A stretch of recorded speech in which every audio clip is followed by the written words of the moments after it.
Uma das maiores fontes de desenvolvimento da atualidade é a bioenergia. É a grande transformação que movimenta a indústria sucro-alcooleira. A nova Canabrava investe no setor, gerando eletricidade e o combustível etanol, que tem grande impacto no dia a dia das pessoas. Infraestrutura automatizada, geração de empregos e compromisso socioambiental.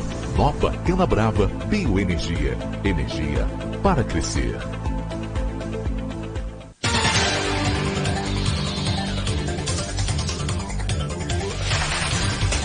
Oito horas 10 minutos, voltamos com Folha no Ar, primeira edição.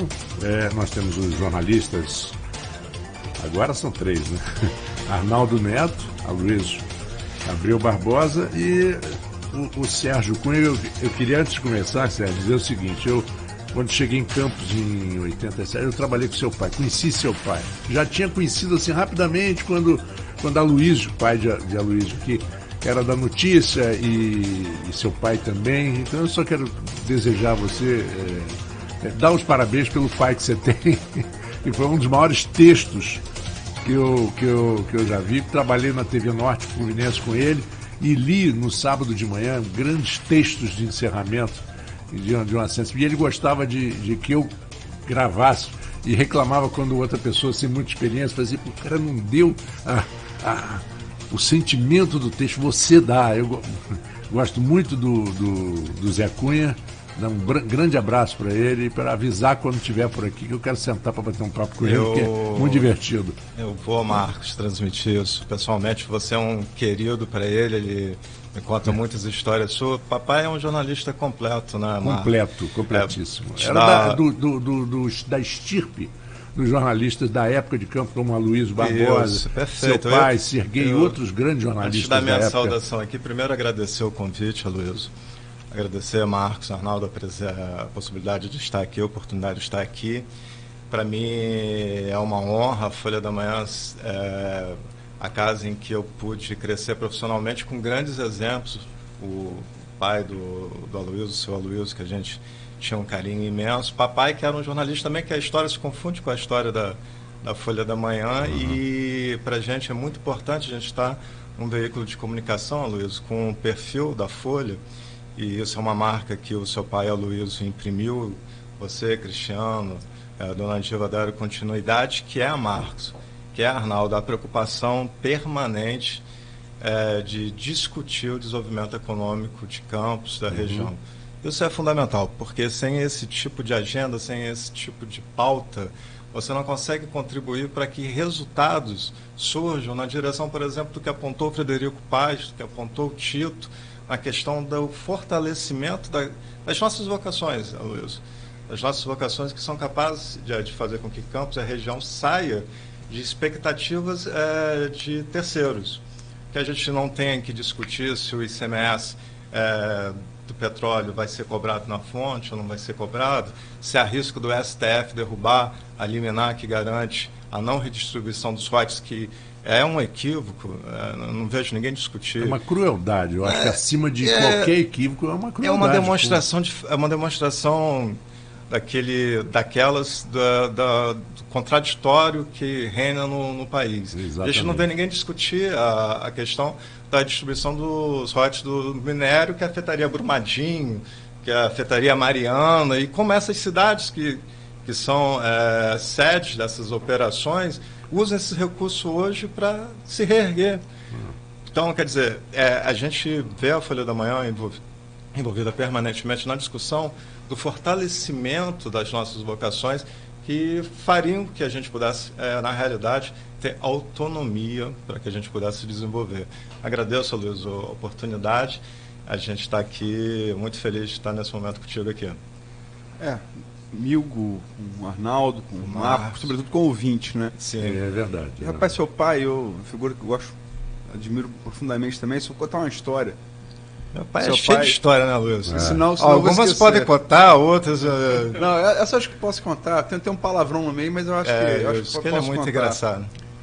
Não, eu me lembro que eu não tinha internet, não sei se pessoas com menos de 30 anos podem acreditar, mas já existiu um mundo sem internet. É verdade. Né? E isso foi anos 80, E eu já era acostumado, quando via, passava aquele que era do plantão do Jornal Nacional da TV Globo, e saía a qualquer momento. Quando o Reagan, presidente dos Estados Unidos, ali no começo dos anos 80, bombardeou a Líbia. Isso era já de noite, isso era horário de Brasília, logicamente que no mesmo horário, não era no mesmo horário da Líbia, tão um pouco dos Estados Unidos. Já eram umas 10 horas da noite. Eu liguei pra redação, o Cunha atendeu. O Cunha, Reagan bombardeou a Líbia. Puta que o pariu, esse camarada é um louco, porra. Aí foi... Mas já cortou rapidinho também. Uma vez, o Aloysio morava bem perto ali isso antes da Folha da Manhã, mas morava bem perto na 7 de setembro mesmo, perto da redação da Antiga Notícia. E um dia eu estava aqui em Campos, que eu vinha todas as férias, todos os verões e meio de ano, e estou lá sentado, quieto, né? Mas está Aloysio, está Ângela Bastos, está Zé Cunha, e tinha uma figura... A patota da notícia. Hã? A patota da notícia. A patota da notícia, que era de porta aberta. Era aberto, a pessoa entrava. Até tinha um sujeito que bebia no bar, ali ficava bêbado. Martim Santa Fé. Um sujeito saía, entrava na redação, falava um monte de bobagem, saía embora, e era aquela gozação. A Luiz ficava com aquela cara assim, ai meu Deus. Doutor Hervé encostado na porta, assim, doutor Hervé é uma figura única, não tem que confundir, né? Ele encostado assim na porta, entrou um bêbado, olhou Hervé de todos os ângulos, fez aquele scan completo, um reconhecimento completo. E está todo mundo quieto olhando para o bêbado. Aí ele olhou para Luiz, olhou para Zé Cunha e falou assim, vai aparecer com Hervé assim no quinto dos infernos. Não é possível que pudesse ser outra pessoa não ser Hervé, né? Essa é ótima, mas vamos lá. Mas Cunha, falando do evento, abordou vários aspectos aqui. Você pela Factory, você está muito à frente disso na organização, na parte logística, desde o início. Acho que uma característica interessante do evento, é a que seja ser destacado, a gente não fez isso anteriormente, até para não esgotar a pauta, dar uma diferenciação de pauta para cada entrevistado, é o aspecto, tomando aí como ponto de partida o que Tito falou aqui no final, essa desunião que às vezes ocorre por motivos políticos, né? Essa coisa ruim que Campos talvez tenha como característica, São João da Barra também tem muito isso, farinha pouca, meu pirão primeiro, né? Mas esse evento tem mostrado como que você pode unir políticos de vertentes diferentes, que tem perspectivas de poder próximas aí no próximo ano, que são o prefeito Rafael Diniz, né, que, como anunciou a Folha lá no dia 30 de dezembro do ano passado, candidato à reeleição. Você tem um deputado federal, Vladimir Garotin, que, embora fale que não, que é projeto, que é discurso, tal, papá, mas ninguém tem dúvida que ele vai ser candidato, né, do grupo, do Garotin, do garotismo, né, à prefeitura de 2020. E você tem esses dois atores importantes, protagonistas da próxima eleição, que estão já se portando como tal, quer dizer, é natural da política, é natural, assim aqui, em qualquer lugar do mundo, não há nenhum juízo crítico específico aos dois, mas o evento consegue unir os dois, né? Você tem Rafael, pela questão da cooperativa, ali com Vinícius, que é um palestrante, tem outro palestrante que é o próprio Vladimir, que é o mérito dele, como autor do projeto. Autor do projeto, o Rafael falou aqui, o Frederico falou aqui, Frederico falou aqui, Tito também, autor do projeto ali colocar campos da região semiárido. Quer dizer, como é que é essa coisa de você, finalmente, talvez, na história da região, colocar o interesse regional acima do interesse político? Perfeito, Luiz. Eu acho que o que nos protege é a união. Acima de tudo, você ter a capacidade de separar agendas. A agenda eleitoral ela acontece em 2020, ela não tem que ser antecipada de forma nenhuma, e você ter a capacidade de ocupar os espaços com inteligência, no sentido de produzir resultados sobre a região, sobre a cidade que você está, porque é aqui onde nós estamos. Eu vejo com um certo amadurecimento nessa direção, Luiz. A gente realizou o Fator, é uma empresa que ela faz agendas de desenvolvimento econômico. Sou jornalista, formado aqui anos aqui nessa casa, influência do seu pai, influência do meu pai. Sempre lidamos muito juntos com o nosso dia a dia com essa toada do desenvolvimento econômico. E a gente acredita que o desenvolvimento econômico é uma agenda de inclusão social. É o que permite que você faça transformação da sociedade. Você faz isso com a participação dos atores públicos, a participação dos atores privados, a participação do terceiro setor, das instituições, e a gente enxerga que isso pode estar, nesse momento, acontecendo com um pouco mais de amadurecimento. Isso é fundamental para que a gente alcance resultado. O deputado federal Vladimir Garotinho é autor do projeto de lei que tenta estabelecer, na realidade, a reclassificação climática da região, que é fundamental para todo tipo de produto. Pleito, como a gente falou aqui, de 3 décadas. Sim, né? e Mais é fundamental para décadas, todo produtor rural. Sim. O prefeito Rafael Diniz... Não só de Campos, mas de todos os municípios Sim, da região, norte e noroeste. Né? O prefeito Rafael Diniz é presidente de um consórcio de municípios da região. O governador do estado do Rio de Janeiro vem a Campos com 4 membros do alto escalão dele participar de um evento que vai discutir a questão do agronegócio organizado em forma de cooperativa. Então, eu vejo que a gente consegue dar avançar. O Frederico se reuniu com o Vladimir, o Frederico se reuniu com o Vinícius, presidente da CODENC, secretário executivo do consórcio, que é presidido pelo prefeito Rafael Diniz. E eu acho que o caminho é justamente de você separar as agendas. A agenda, nesse momento, é da construção de uma nova base que tenha a capacidade de interferir na retomada da economia fluminense como um todo, porque não adianta o governador Wilson Witzel pensar na cidade do Rio de Janeiro, pensar no estado do Rio de Janeiro, sem considerar o dia a dia das cidades do norte, noroeste fluminense, do interior fluminense. E aqui a nossa vocação, uma das nossas vocações, como a logística, como a indústria criativa, é o agronegócio. Então, aproveitando o que você está falando... né? Aproveitando que você está falando, é um evento que conta com todos os prefeitos convidados. Falei pessoalmente com o deputado estadual Gil Viana, falei com o deputado Rodrigo Bacelar. A gente está construindo João Peixoto, Bruno Dauari, a gente está construindo uma base que é fundamental. Isso é o que o Nordeste faz, isso é o que São Paulo faz. Esse é um momento de amadurecimento. A gente fez um evento sobre mercado imobiliário e construção civil em novembro do ano passado, e ali naquele momento eu senti que a gente talvez pudesse estar vivenciando esse momento de amadurecimento. A gente teve a participação da Fundação Getúlio Vargas, discutindo mercado imobiliário e construção civil. O prefeito participou do seminário inteiro e o deputado federal Vladimir Garotinho participou do seminário inteiro. Esse é o caminho. O isolamento não leva a resultado nenhum de natureza eficiente, produtiva. Sérgio, a gente está falando sobre vocações da nossa região, né? Mas vocês aqui têm mais experiência que eu na cobertura, sobretudo de economia, que é uma parte que eu nunca me aprofundei tanto. Mas assim, a parte que eu cobri muito foi a questão do Porto do Açu aqui em São João da Barra. Me parece muito que a nossa região ela é segmentada.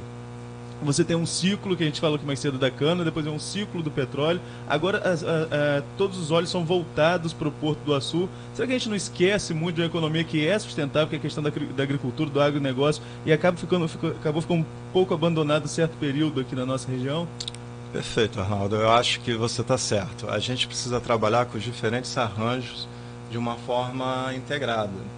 A agricultura ela é sempre no estado do Rio de Janeiro posta em segundo plano, porque você tem agendas que são muito fortes. A agenda do petróleo é muito forte, ela tem um peso econômico muito forte. A agenda da logística, basta ver o megaporto de São João da Barra, ele não tem dimensões meramente territoriais, nacionais ou regionais ou estadual, ele é um porto mundial.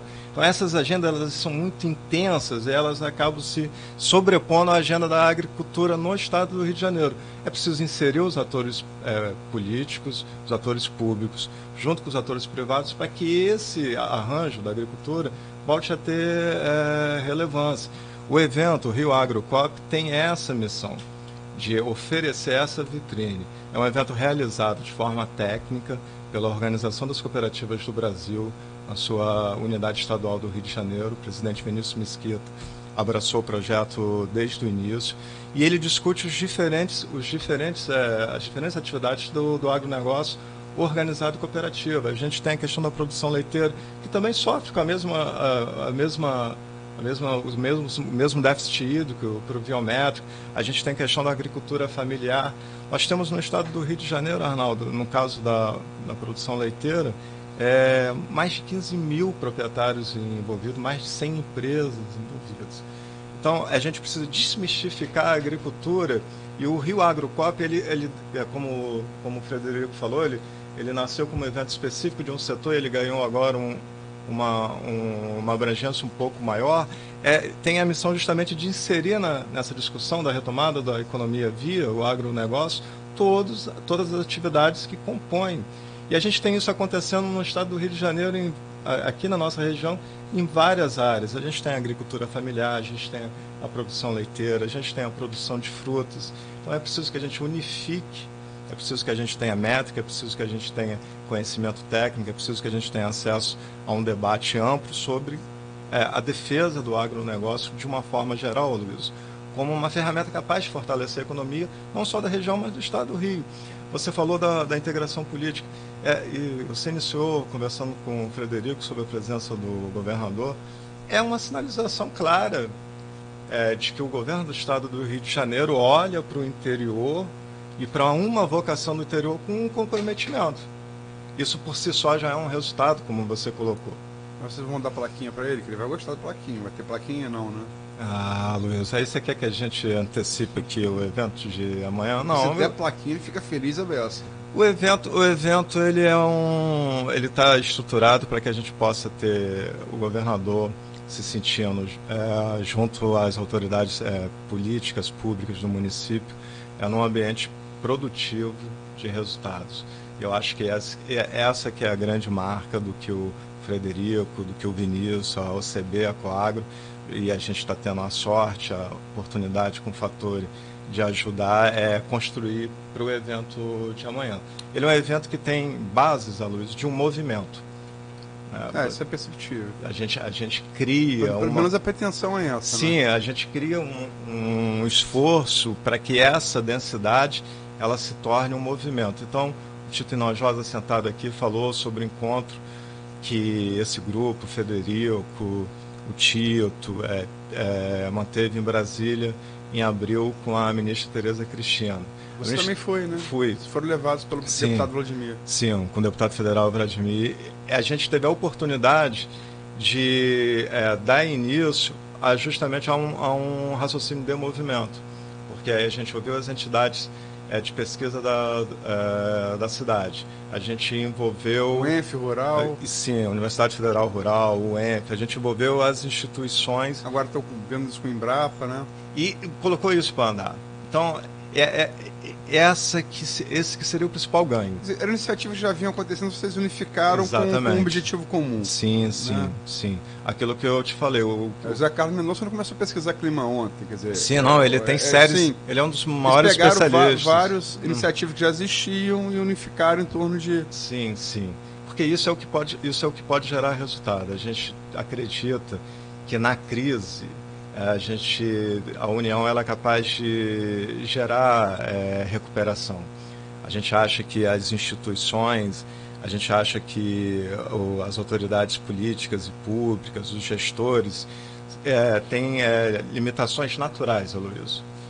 Às vezes a interlocução ela é dificultada pela natureza das limitações que são naturais de cada um desses atores. Mas é possível você eliminar diferenças e criar um raciocínio comum, um propósito comum, como você colocou, para que você faça um movimento, para que esse movimento ganhe densidade, para que essa densidade gere efetivamente um resultado. Talvez a questão não seja nem eliminar diferenças, que talvez isso seja impossível. Talvez seja torná-las menores. Sim, um objetivo que você estabelece. Sim. Você aproveita, como a gente está falando aqui, coisas que já estavam sendo feitas e arma em cima disso um espírito de união para um objetivo comum, né? Você veja, o evento... Porque, desculpa interromper, mas é porque se isso vier acontecer, não é uma conquista da Asflucan, Sim, da Coagro, da Sim. Factory, de Vladimir, de Rafael, quem quer que seja. É do produtor rural da região, você vai Sim. ficar. sim. Qualquer pessoa que amanhã pense em implantar qualquer tipo de coisa aqui e queira contar com um subsídio federal ou pecuária de corte ou leite, vai se aproveitar disso, quer dizer, isso Sim, fica. sim. Independe das pessoas. Sim, isso é permanente. Sim, sim. É aquilo que a gente estava falando, a gente conquistar uma base, um status de autonomia que nos livre justamente... mas é conquistar a autonomia única e exclusivamente com o agronegócio? Não. É você tratar os diferentes arranjos, fortalecer os diferentes arranjos e não deixar um de lado em benefício de outro. É você tentar integrar os atores. Amanhã é um evento do agronegócio, correto? Mas estará lá amanhã o presidente da Federação das CDLs, que é o Marcelo Mérito. Estará o presidente da CDL de Campos, que é o Orlando Portugal. Estará o gerente regional da Firjan, que é o Luiz Fernando Aguiar. Estará o superintendente do SEBRAE, que é o Gilberto. Estará o presidente da SIC, que é o Leonardo Abreu. Essas pessoas entendem o agronegócio como fundamental para a cadeia da economia como um todo. Então, esse que é o desafio. O desafio é você justamente superar as diferenças, como você falou, colocá-las de lado, integrar todos esses atores e partir para uma coisa que gere uma compreensão de movimento. Eu acho que essa que é a nossa missão, aquilo que a gente propõe.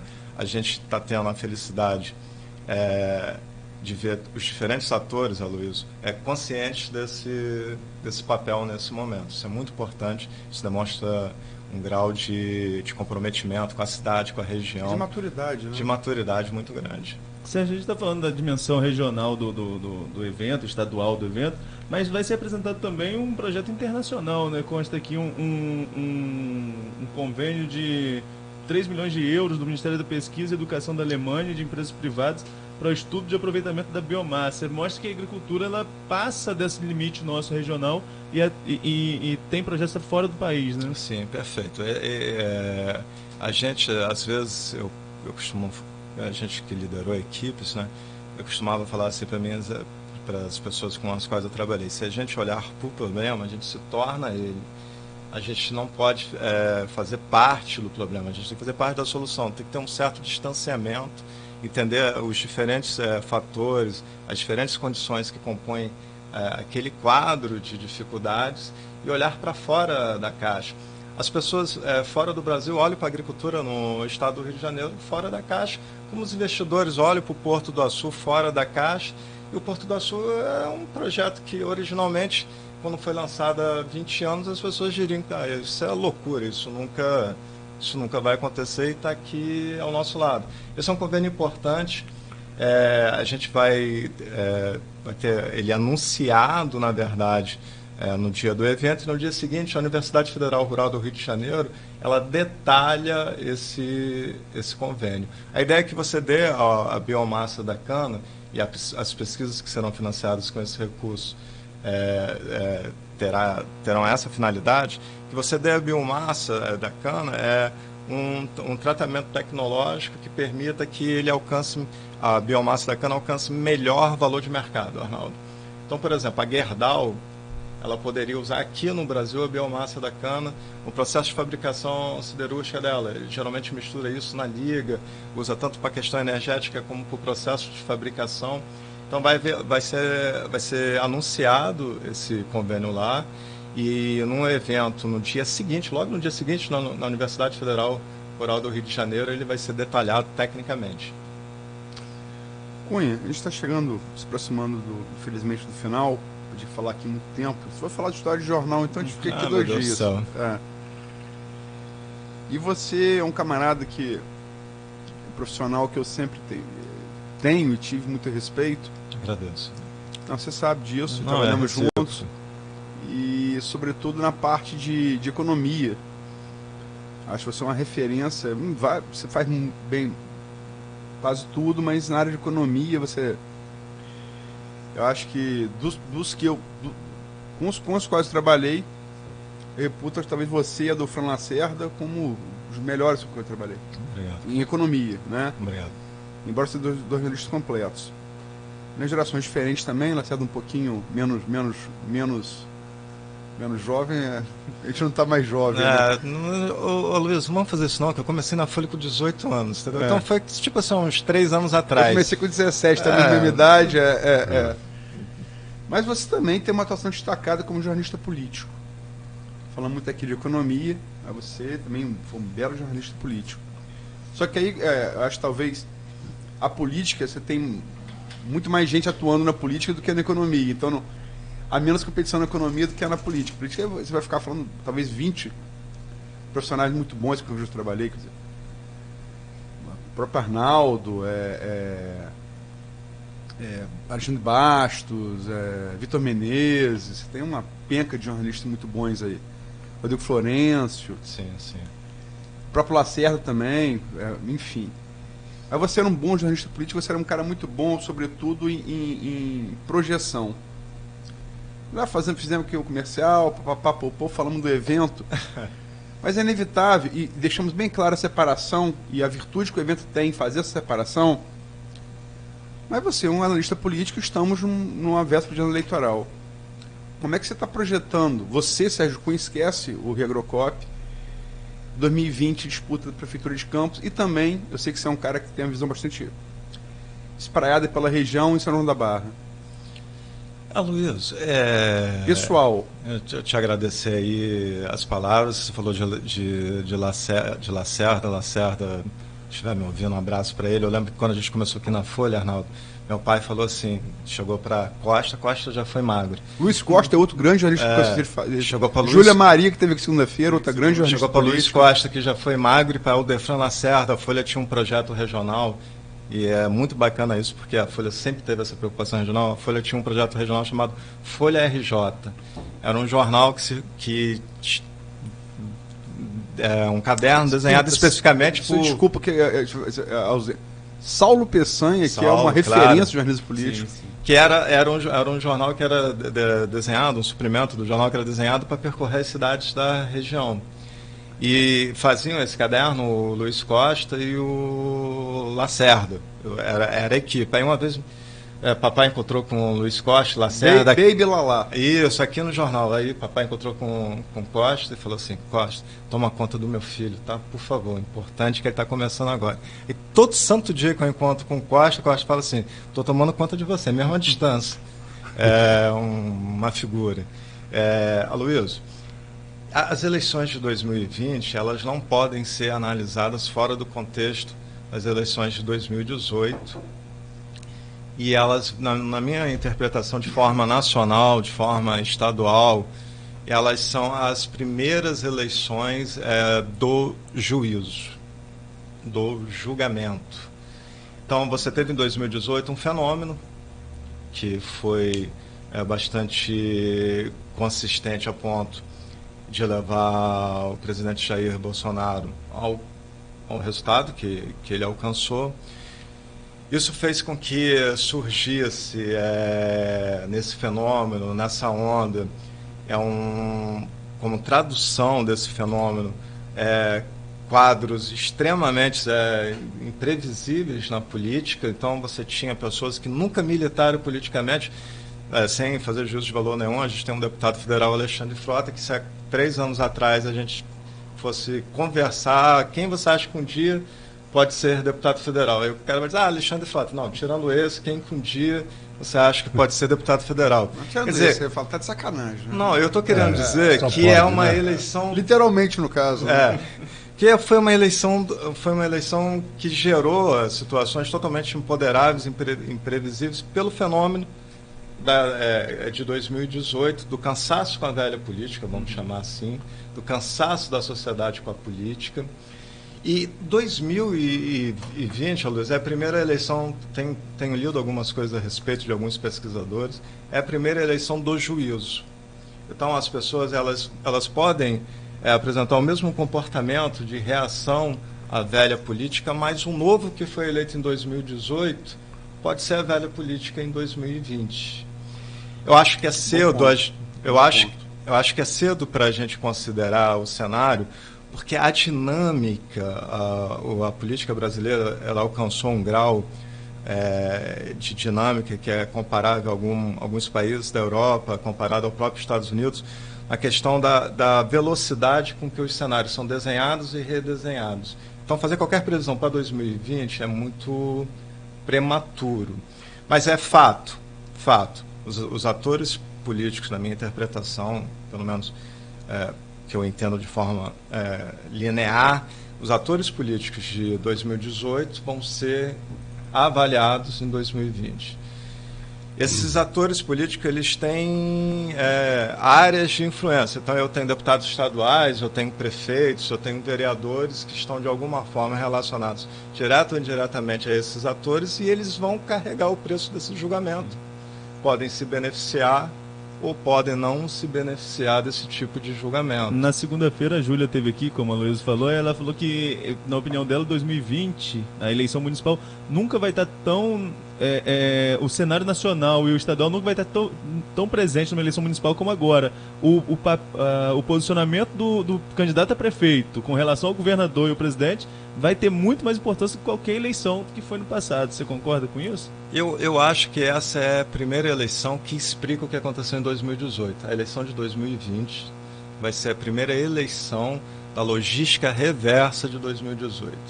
É ali que você vai testar o êxito de quem alcançou o status de poder em 2018, a influência que esse êxito ou não pode exercer naqueles atores que estão diretamente relacionados a eles. Eu acho que a gente vive um momento em que a gente tem fortes expectativas, Aloysio, sobre o que o presidente Bolsonaro é capaz de fazer para reverter o processo de estagnação econômica que o país se encontra. A gente entende, fazendo diferentes leituras, que esse é um ano perdido, infelizmente, na questão da retomada da economia, também sem fazer juízo de valor, se é responsabilidade do presidente, se é responsabilidade do Congresso, se é o conjunto de dificuldades que foi encontrado. Saber só até quando o presidente brasileiro vai aguentar, né? Sim, mas é isso que eu estou querendo, é onde eu estou querendo falar. Independente do juízo de valor, essa é uma fatura que vai ser cobrada no ano que vem. Essa fatura ela vai ser cobrada de forma vigorosa pela sociedade. Então, acho que todos os atores que estão envolvidos no processo político, com vistas para 2020, aí eu concordo com a Júlia, que tive a honra também de trabalhar há vários anos, estão olhando com muita atenção o tipo de desempenho e comportamento que pode ter o governo central, o governo do estado do Rio de Janeiro. Eu só queria colocar, que eu falei alguns nomes aqui, você citar nomes é perigoso, que você sempre acaba esquecendo de alguns. Né? Esqueci um grande nome, um dos jornalistas mais talvez seja o jornalista mais completo que eu já vi aqui em Campos. Rádio, TV e Jornal, Ricardo André Vasconcelos, que esteve aqui. Também. Dora Paula Paes, sua discípula, tá grande, editora e repórter de política. É perigoso falar em nomes que você sempre acaba esquecendo, e às vezes esquece nomes que você não podia de maneira nenhuma esquecer. Então, a geração que a gente integra, Luiz, é de uma geração de grandes jornalistas. Sim. Me sinto honrado de um pouquinho antes, um pouquinho depois, de né? A nossa geração de também. Poder ter convivido, sim, com essas pessoas. E elas estão todas aí. Eu aprendi muito com todas elas que você citou aqui. Também. São pessoas que fazem parte da nossa construção aí, né? Agora, em relação ao que você falou, eu vou fazer um adendo. Que seria o juízo e tal. Juízo me perdoa, no sentido da avaliação. Eu entendi. Mas se você for analisar o fenômeno, porque não falamos outra coisa, que é coisa da rede social. E aí, Primavera Árabe, 2011, que é o start disso no mundo. Sim. Chega no Brasil em 2013, jornada de junho. Depois impeachment de Dilma, 2014, 2015. E esse movimento do impeachment, que nasce ali na jornada de junho, ele passa a abraçar a campanha de Bolsonaro e, enfim. E aí é o que a gente conhece. Agora, especificamente em Campos, esse fenômeno da chamada nova política, ele aconteceu em 2016. E das redes sociais também, Rafael Diniz é fruto disso. Porque na realidade 2016 foi o primeiro ano desse fenômeno, de forma, como você bem observou, de forma global, ele se encaixa exatamente nesse recorte, de forma nacional, ele se encaixa exatamente nesse recorte. 2016 foi realmente o primeiro ano dessa dinâmica diferente do comportamento dos estratos sociais em relação aos atores políticos. É verdade, Sérgio. Em 2016, vários municípios do Brasil tiveram grandes surpresas nas eleições. Sim, porque... Prefeitos que eram quase que garantidos não conseguiram nem chegar no segundo turno nas cidades maiores. Essa coisa das redes sociais. Quer dizer, eu sinto muito para a Primavera Árabe, sempre vou falar isso. Gente, Primavera Árabe é o primeiro movimento, que a gente fala não só da história, como da pré-história também. A espécie humana tem 200 mil anos, quer dizer, já houve migrações registradas, inclusive antes da história, de migração que era gerada por seca, por guerra, por fome, por um terremoto, por um incêndio, e depois tempo religioso, relação religiosa, quartel militar, sindicato, aí já é período histórico. Mas nunca antes por rede social. Quer dizer, a rede social é um negócio que ele surge ali em 2011, Primavera Árabe, né? Lógico, é uma região que tinha liberdades individuais muito suprimidas por uma questão de estados teocráticos, enfim, não quero me alongar muito nisso. Mas 2016, quer dizer, 2018, se 2020 vai ser juízo de 2016, perdão, de 2018, como você colocou, 2018 já foi juízo de 2016. Perfeito, ótima observação, entendeu? Você está corretíssimo. E se você parar para pensar, vou citar só o caso de Campos. A mesma cidade que elegeu o Rafael Diniz, com maioria nas 7 zonas eleitorais, hoje 5, né? Esse mesmo município, esse mesmo eleitor, ele dá uma votação estrondosa para Bolsonaro e para Witzel, que continuam sendo a nova política. Então, quer dizer, esse juízo, se você for analisar de 2018 para 2016, ele já ocorre. E ele permanece. Porque, de novo, embora Rafael, logicamente, fosse vereador com um belo mandato, no primeiro mandato, na oposição ao governo Rosinha, que era um segundo governo, de desgaste, como natural qualquer segundo governo do mundo, né? E Bolsonaro já fosse deputado a 7º mandato, estava longe de ser um outsider. Mas, enfim, ocuparam esse perfil de novidade, né? E o Witzel, esse não tinha passado nenhum em política, juiz federal. É um fenômeno parecido com o de Zema em Minas Gerais. Ele ganhou a eleição na última semana. Literalmente de quinta a domingo, exato, né? De quinta a domingo. Então esse juízo que você está se referindo, ele já ocorre de 2016 para 2018, né? Então, acho que a sua análise se encaixa com o raciocínio que eu apresentei aqui, complemento. Eu acho que é bem isso. A gente precisa entender que as redes sociais, elas são na verdade demonstração da forma extremamente dinâmica que eu formo e reformo a opinião. Antigamente isso era um processo lento, processo demorado. A gente vive num ambiente que isso se dá de forma automática. Você constrói uma percepção, desfaz essa percepção e dissemina isso com uma velocidade imensa. E isso vira... E escala geométrica, não uma escala aritmética. Sim, vira uma onda que... Aloysio, os institutos de pesquisa fracassaram assim, imensamente para tentar... eu vou medir a onda. Não tem como medir a onda. É um outro momento. Chegou a pegar o Witzel ali no começo. O Ibope passou batido. Passou batido, depois tentou corrigir em cima da hora, mas ali também Mas é impossível. É impossível. Eu considero isso foi isso estatisticamente falando. Aí eu vou defender os caras. Não tem marco. Você pode pegar uma coisa de quinta a domingo. Não tem marco técnico. A pesquisa é tendência. É tendência, previsões. É um 180 graus na tendência que quinta, sexta, sábado, domingo. Não, a questão do Witzel, a gente está falando de grandes jornalistas políticos, esquecemos de falar de Suzy Monteiro também, grande amiga Suzy da gente. Monteiro, olha, Suzy. Luiz Mário Concebida. Luiz Mário Concebida. E eu e a Suzy entrevistamos o Witzel em julho. Suzy, perdão, um beijo, tinha que ser a primeira. Você é a melhor de todos nós. Entrevistamos o Witzel em julho do ano passado, e o Witzel com 1%. Depois o Witzel volta aqui em agosto para fazer campanha.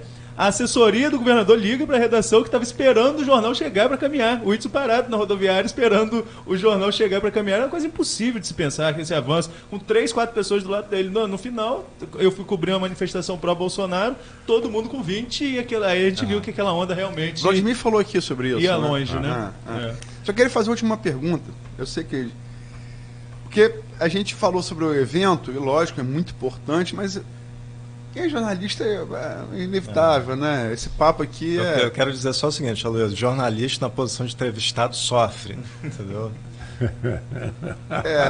Porque eu sei que vem, né? É a inversão de papéis. Não, a gente sabe o que vem, Marco. A gente já vem sofrendo, entendeu? Eu não peguei Júlio. Arnaldo teve o prazer de pegar aí, eu estava viajando, mas fiz com fiz com o Ricardo e com o Bastos, e eu senti que a inversão da perspectiva mas é interessante também. Mas enfim, estamos chegando ao final. A gente falou muito aqui, fizemos análises de fundo e tal, análises históricas, mas de maneira específica, vou dar nomes. Vamos tomar de novo 2018, vou fazer o que você fez, usar como filtro aí 2018. Muito claramente eleição presidencial. Não, eu sempre falo isso, quando repito isso, não estou fazendo comparação nenhuma com os atores. Água e óleo, né? Não tem nada a ver.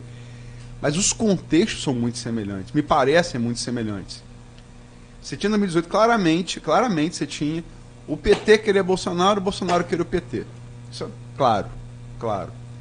E vamos falar, quer dizer, Lula, inicialmente, depois não pôde ser candidato, que foi preso e foi impedido de concorrer. A Datafolha de um ano atrás dava isso. Isso não era novidade também, não.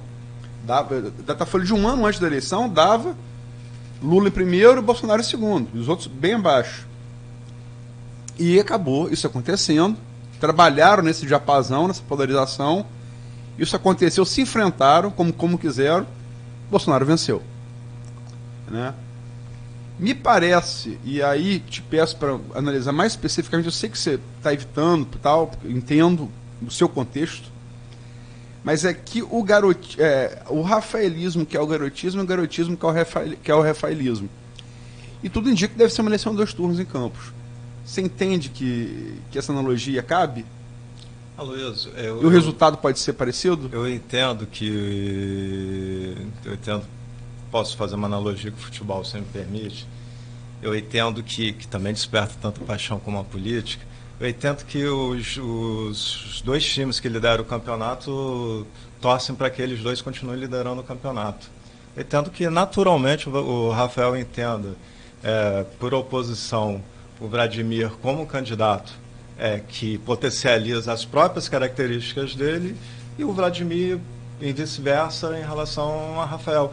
Mas acho que isso é um processo de acomodação natural das forças que disputam as eleições, ainda que previamente.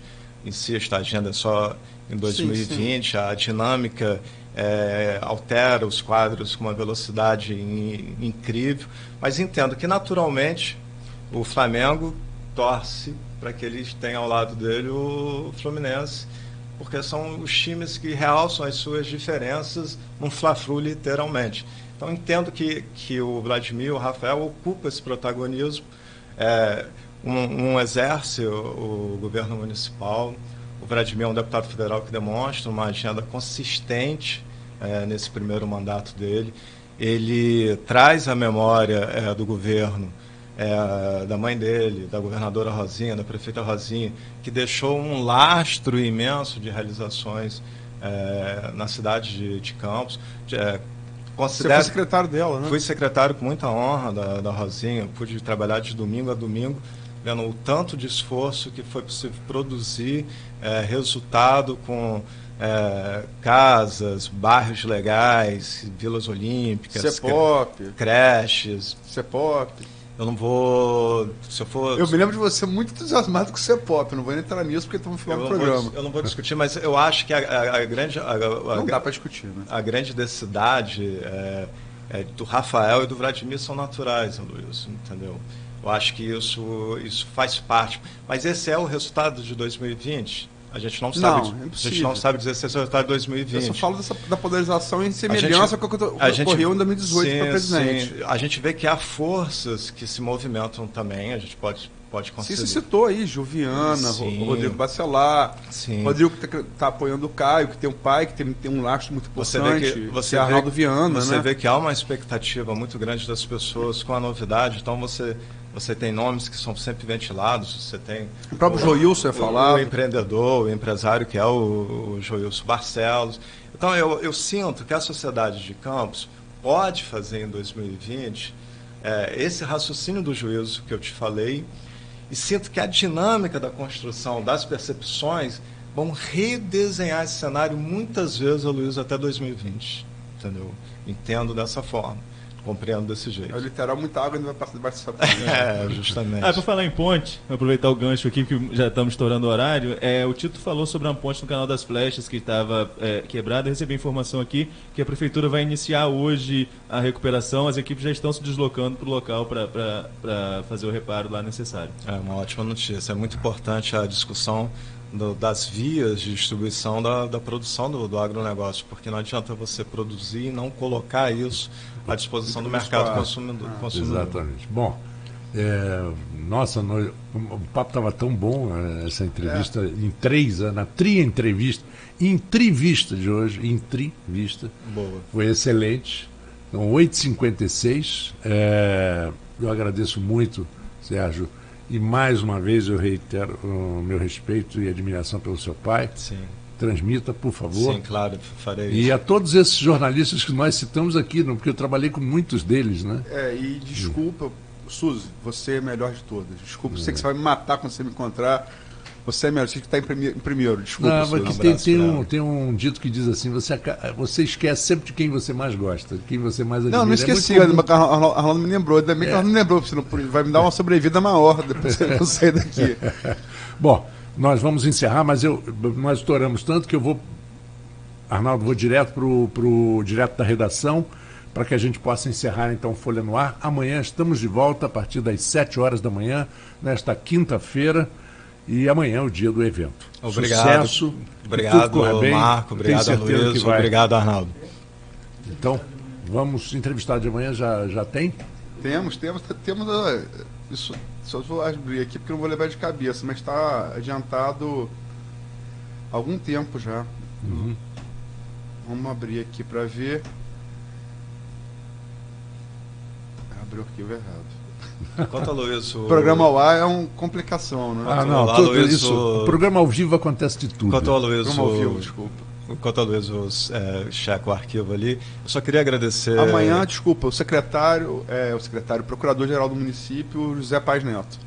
Ótimo. Eu só queria encerrar e agradecer a oportunidade a Luiz, Marco, Arnaldo, agradecer ao Grupo Folha e convidar a todos que possam desejar participar de um encontro extremamente significativo. Estarei amanhã com a gente na usina Coagro. Um abraço. Então vamos a um intervalinho e já voltamos com o direto da redação.